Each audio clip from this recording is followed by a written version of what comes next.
not a game, it's a rich thing.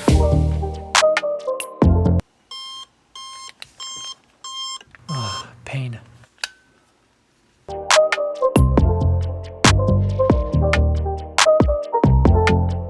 This is a weird dude. He looks funky, but in an interesting way. Not gonna lie, it took me a while to warm up to this design, but I do like it now. Enough to make me go out and buy one, so let's talk about it. This is Menasor from the Cybertron cartoon, and I know a lot of people are gonna say, that's Menasor? Yeah, it is. I mean, detach it from G1 because it's not what it's trying to be, and then you realize that the name kind of fits this guy quite well. The name feels beastly and large with hints of intimidation and poise, which this figure's design gives off, so I say it fits pretty well. But looking at this dude, it's a very weird design. He doesn't have any real hands, the arms are legit just tools, the head looks like he's wearing a crown, which actually looks really cool, and the coloring on the legs is weird. Like, it looks like he's wearing large work boots, but if you go by the green being him and the tan being his shoes, then he's butt-ass naked wearing some shoes. One of the things that does bug me about this guy is his size. He's too small. And you might think, well, this toy is almost old leader scale. Why is he too small? But look at the image here from the show, and you see, yeah, Metroplex got a Primus-sized toy, Starscream got one, Optimus got a big toy, and so did Megatron.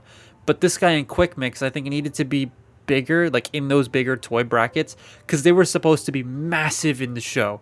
And like, I'm never much for scale accuracy on mainline figures because frankly I don't care, but this is one of those rare times where I wanted the figure just to be bigger because it's supposed to be bigger.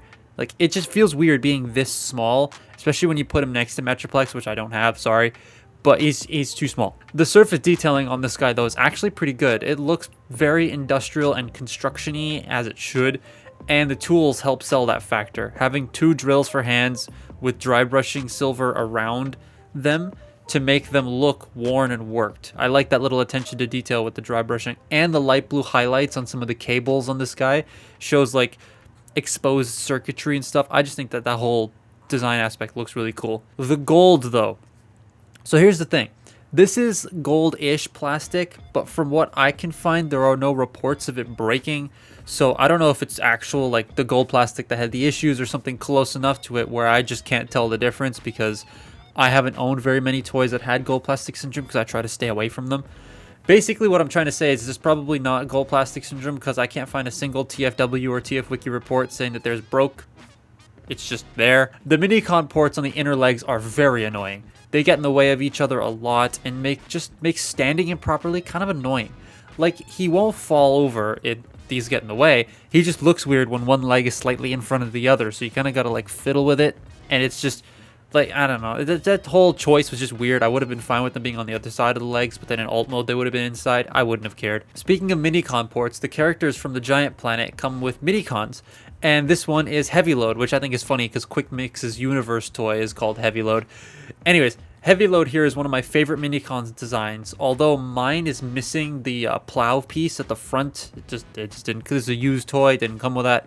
He is a dump truck plow, which I see quite often over here because it's Canada and it is currently the middle of winter. And the color combo looks pretty dumb here in such a small factor, I'm not gonna lie. I don't really like the way that the colors look on the alt mode. I bet with the plow it'd probably look a lot nicer, but here without the plow, eh. And then the robot mode, it still looks kind of dumb, but I do actually like the overall design of the Minicon. I think it does look kind of sick. Menasor here has 3 gimmicks in robot mode. One is the Minicon can slide out this drill and 2 claws. It's pretty cool, but my drill likes to catch sometimes on the actual like insides, which is kind of annoying. But the drill does spin when you push it out, so that's neat. The other is a cyber key gimmick where you can put the cyber planet key in this slot here and it makes a really bad drill sound. Here, listen.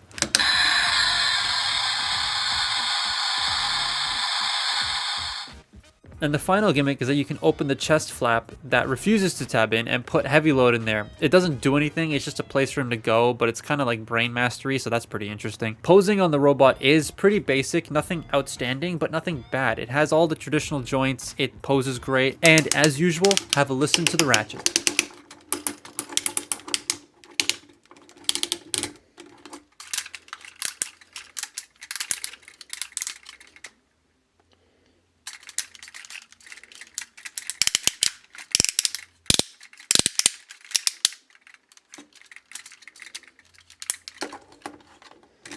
Overall, the robot grew on me in the end. I like it now, but I can definitely see a lot of people being skeptical about this. But hey, this is my video and I really like it. On to the whatever the hell it turns into. So transformation is super easy. However, according to the wiki, the stock photos and the instructions don't show you tabbing the arms into the feet when you go into thingy mode. So make sure you do that. It makes the vehicle mode a lot more stable. Oh, and before we go into thingy mode, this is an official mode, and yeah, he's definitely going to come steal your girl with this look. I'm calling this thingy mode. That's just what it's going to be called. Honestly, it looks pretty good after I learned that the arms tab into the feet. The colors are just the same. I mean, the whole thing is just the robot in child's pose with its legs backwards. But it does pull off what it's trying to be, a driller that looks like it wouldn't work in real life. When you push it forward, the drill is supposed to turn, but the wheel that turns the drill doesn't really catch unless it's on carpet, so on a hard surface it doesn't like to spin. Unless it goes backwards, then it has no problems, which is odd. This is where that issue of the chest plate not tabbing in comes into play, because if the Minicon is in and you just shake it a little bit, the Minicon likes to come flying out. But that might just be a my copy issue. I'm not entirely sure. Edit. While I'm editing, just a little cut in here. While I'm editing this, I was watching both TJ Omega's and Bolt Matrix's reviews on this toy, and TJ's pegs seemed to work, but Bolt's didn't. So either TJ fixed his because it's fixable, or it's a your copy may vary situation, because Bolt's, as I said, wouldn't tab in. Neither does mine, but TJ's does. So it's just something to make note of. Now you can slide the Minicon into the shovel section here on the front, and it looks bad for me because I don't have the plow on my Minicon, so he's just kind of hanging out there. And trying to slide my Minicon in makes the Minicon explode every time I do it. The slider tab thingies are a little too tight on mine, so sliding it in is a bit of a pain. Not so much of a problem. It's easily fixable, but I just don't care. He stays in robot mode anyways for me. It doesn't really matter. I do really like the alt mode. It looks like a menacing yet utilitarian vehicle at the same time, like the robot mode. And yeah, all the gimmicks still work from the robot mode here, and it just looks cool. As a whole, this toy is actually pretty fun. Now that I've warmed up to the design, I like it a lot, and I'm super happy with it. If you can get one for a decent price, I would definitely say pick it up, because the design's cool, the posing's great, the feel is great, it sounds great, the transformation's pretty simple, and the alt mode is neat, if a bit weird.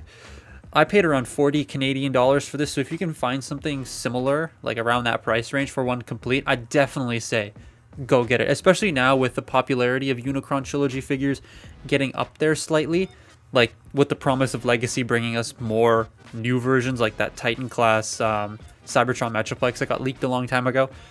With that stuff on the rise, the Unicron Trilogy popularity is going up there, so yeah, I definitely say pick one of these up, especially now if you can find it for cheap, because who knows, with the popularity increase, the prices might go up. Anyways, that's been my look at Cybertron Menasor. Follow me on Twitter and Instagram, and I will see you next time. Goodbye.